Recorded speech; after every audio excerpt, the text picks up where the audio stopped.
Título: A evolução dos testes e da escala métrica. A propósito deste bloco, aproveitemos para considerar a temporalidade dos escritos de Binet. A atmosfera que o circunda, os títulos dos textos já são suficientes para chocar ou, no mínimo, para causar incômodos. Se a dignidade de um título como "O desenvolvimento da inteligência nas crianças tem força para passar à posteridade", fica a indignação para métodos novos para o diagnóstico do nível intelectual dos anormais, ou nos blocos seguintes, a inteligência dos imbecis, a comissão dos anormais, por exemplo. Para compreendê-los é necessário um deslocamento temporal para entender que, no lugar de sadismo ou insensibilidade humana, há um grande fascínio científico por essa questão, de modo que não havia nenhum constrangimento em empregar tais termos: anormais, retardadas, atrasadas, imbecis, débeis mentais, dado que os mesmos começavam a ganhar significação científica. Neste bloco, veremos 4 textos que nos permitem ver a evolução da escala métrica, a propósito do que o prefácio de Theodore Simon é rico em informação sobre a gênese e o projeto resultante de um trabalho conjunto de cerca de 10 anos. Subtítulo: A questão metodológica. São explicitadas algumas categorias fundamentais para entender o pensamento de Binet, sua metodologia e o conjunto teórico de sua obra, a questão da psicologia individual, a ideia de uma psicologia genética que terá sucesso posteriormente. Rembrandt. Por que aqui no bloco metodológico? Porque compreendemos melhor a forma como Binet aplica a sua matriz teórico-metodológica não só aos problemas científicos, mas a vários domínios do conhecimento e da produção humana. Por último, a abordagem de uma questão que parece ser crucial para entender não só o modo como Binet trata da inteligência, mas como a metodologia da psicologia individual exposta anteriormente apresenta suas reservas à metodologia das correlações. Lembremos que as correlações lineares moldadas de acordo com Francis Galton oferecem um grande estímulo às investigações filosóficas e científicas da época e, ao que tudo indica, até o seu presente. Subtítulo: Concepções e ações pedagógicas em seu tempo. Neste bloco, mergulhamos no contexto escolar da época de Binet. Ao fazê-lo, deparamo-nos, entre outras coisas, com as concepções e ações que incidem diretamente sobre o corpo das crianças. Este bloco é o mais corporal de todos. Para melhor aproveitar alguns indícios oferecidos aqui sobre as condições corporais das crianças, é preciso colocar-se sensivelmente aberto às concepções expressas pelo próprio Binet para afirmar seu pensamento ou para rejeitar o de outros. Igualmente, estar atento à concretude dessas mesmas concepções, quer dizer, perceber quais são as práticas e ações que elas instauram, autorizam ou legitimam sobre os corpos infantis. ainda por um recurso da imaginação, é possível simpatizar-se com o silêncio dos corpos infantis, como se estivéssemos com eles lá ouvindo o que eles dizem ao lermos hoje textos que descrevem as condições em que se encontravam há 100 anos. Nesta ocasião, leremos o breve texto escrito sob o impacto da criação da Comissão dos Anormais. Contém ainda 3 intrigantes textos, um deles sobre a utilização da psicologia na escola primária, um Fiat, está escrito Fiat, de luz nos desperta a imaginação material, no sentido de Bachelard, e nos faz caminhar entre as dependências das escolas primárias francesas, vendo psicólogos afoitos transformando o mundo escolar infantil em um tubo de ensaio, o que se torna viável e legítimo graças à conivência dos poderes públicos, a disciplina severa das escolas que permite ter às mãos as crianças das classes operárias e da pequena burguesia, empregados, donos de pequenos comércios, e a distância de qualquer conflito com a alta burguesia. Intrigante também é a relação estabelecida entre miséria fisiológica e miséria social. Estamos longe de uma analogia com Miséria da Filosofia de Marx, publicado anos antes. Enfim, qualquer interpretação que se faça sobre o sentido de um texto desta natureza gerará controvérsias. Revelaria a sensibilidade histórica e social de Binet? É fato que, no seu livro Crianças Anormais, Binet reconhece que as questões sociais devem estar em primeiro lugar e que, diante das limitações da filantropia em seu tempo, seria preciso ocupar-se privilegiadamente das massas dos concidadãos mais desfavorecidos a fim de construir a sociedade. Mas, como diz Guy Avanzini,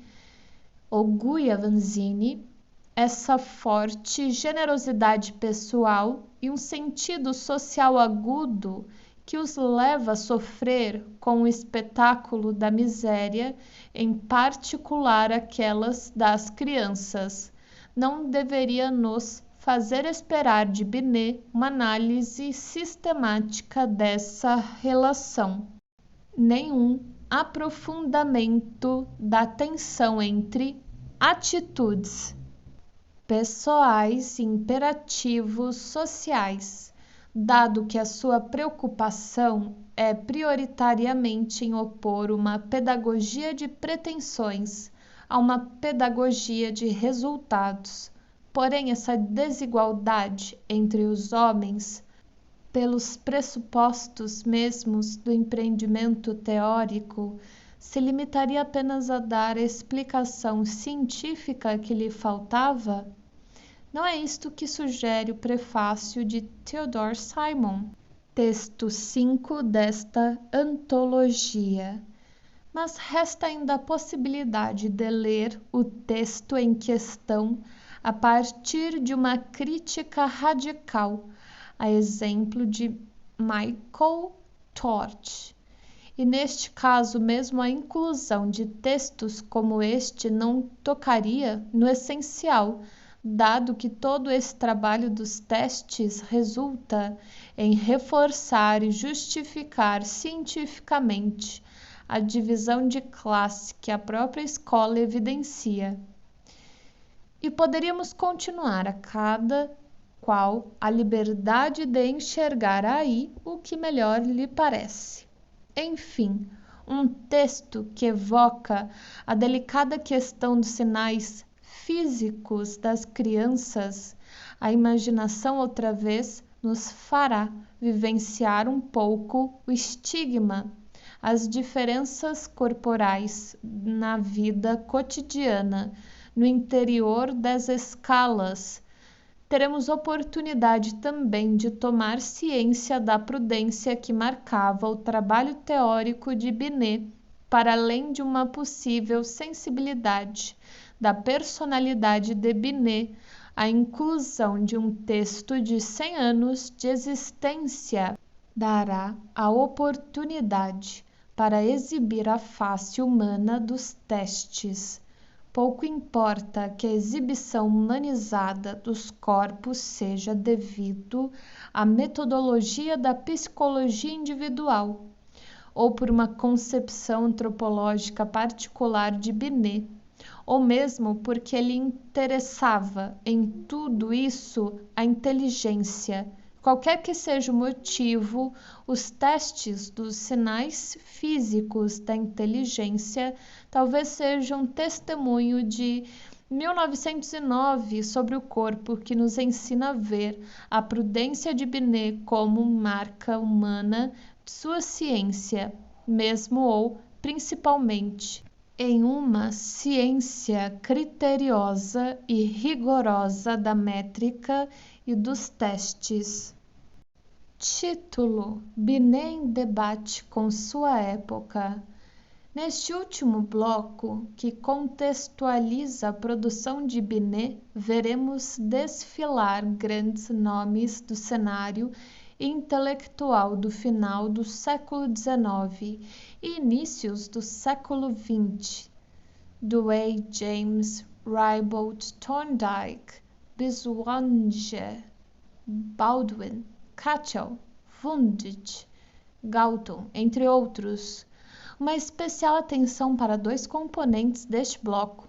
Primeiramente, o texto sobre Charcot, por motivos de testemunho histórico, o outro por curiosidade teórica, uma referência expressa a Freud.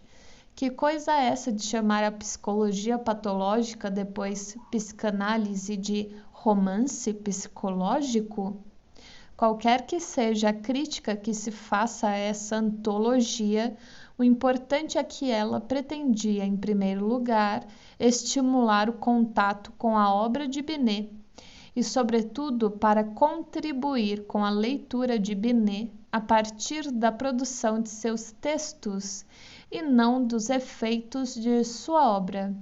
Em todo caso, não se trata de condenar ou de isentar.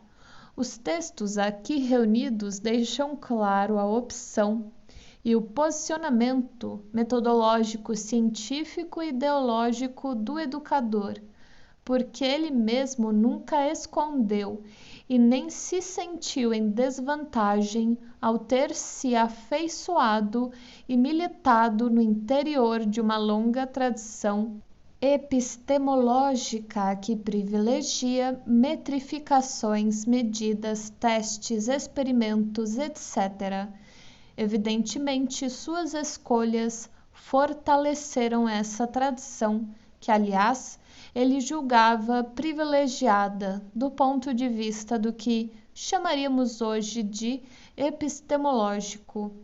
De toda forma, não espere que vai ler neste volume uma inspeção da obra de Binet, tendo colocado leitoras e leitores em contato com essa seleção de textos. Confia-se na argúcia daquelas que lerão para além dos textos e, quem sabe, inspirados por essa rápida apresentação, queiram fazer sua própria exploração de sua obra. Este seria o melhor dos resultados. Embora esta bibliografia esteja voltada para destacar textos publicados na língua portuguesa e a exiguidade de tais publicações obrigou a recorrer ao acervo do portal Percee, www.percee.fr, no link les années psychologiques. É desse portal que retiramos os textos traduzidos desta analogia. Somente o texto A Comissão dos Anormais foi retirado dos arquives Alfred Binet, encontrado no seguinte endereço eletrônico: www.rechercheseducations.revues.org. Index 72 HTML. Os textos aqui traduzidos abrangem algumas poucas categorias. A. Testes. B. Escala métrica da inteligência. C. Metodologia, conceituação e aplicação. D. Anormalidade. E F. Relações entre métodos e questões sociais. Em cada texto se encontrará ênfase sobre uma ou outra categoria, embora todas façam parte de um conjunto teórico bastante sistemático e coeso. Respeitadas as observações acima, fica a proposta seguinte distribuição temática. O texto 13, Comissão dos Anormais, é incluído para retomar a reação de Binet à sua nomeação e à constituição da Comissão dos Anormais por designação do governo francês. Salvo o termo anormais, não é utilizada nenhuma outra categoria. A. Método e questões sociais, texto 12, a miséria fisiológica e a miséria social, sendo entre os escolhidos o único que aborda diretamente e quase exclusivamente tal categoria. B. Inteligência e método, texto 2, aplicação dos métodos novos ao diagnóstico do nível intelectual nas crianças normais e anormais do hospício e da escola primária. Texto 7. Pesquisas de pedagogia científica. Texto 10. Novas pesquisas sobre a medida do nível de inteligência nas crianças da escola. C. Método, inteligência e anormalidade. Texto 8. A inteligência dos imbecis. D. Testes, escala métrica da inteligência ou medida da inteligência, nível, classificação, metodologia criada e empregada por Binet, inteligência, nível, classificações, anormalidade. Anormais, classificação, fazem parte destas categorias todos os textos do bloco 1, a evolução dos testes e da escala métrica. E, sobre os blocos, bloco 3, as concepções e ações pedagógicas em seu tempo, e bloco 4, Binet em debate com sua época. O bloco 3 dá conta de algumas concepções presentes no contexto histórico e permite perceber por esse viés como se dá a inserção pedagógica no terreno educacional, mantendo referências a aspectos cotidianos da vida escolar e dos corpos das crianças. Não é desenvolvida nenhuma categoria em especial e inclui os textos de 11 a 14. O bloco 4, por ser uma retomada de vários aspectos teóricos e metodológicos, reafirma, explicita ou desenvolve ainda algumas categorias encontradas nos blocos anteriores. Agrupam-se aqui os textos de 15 a 18.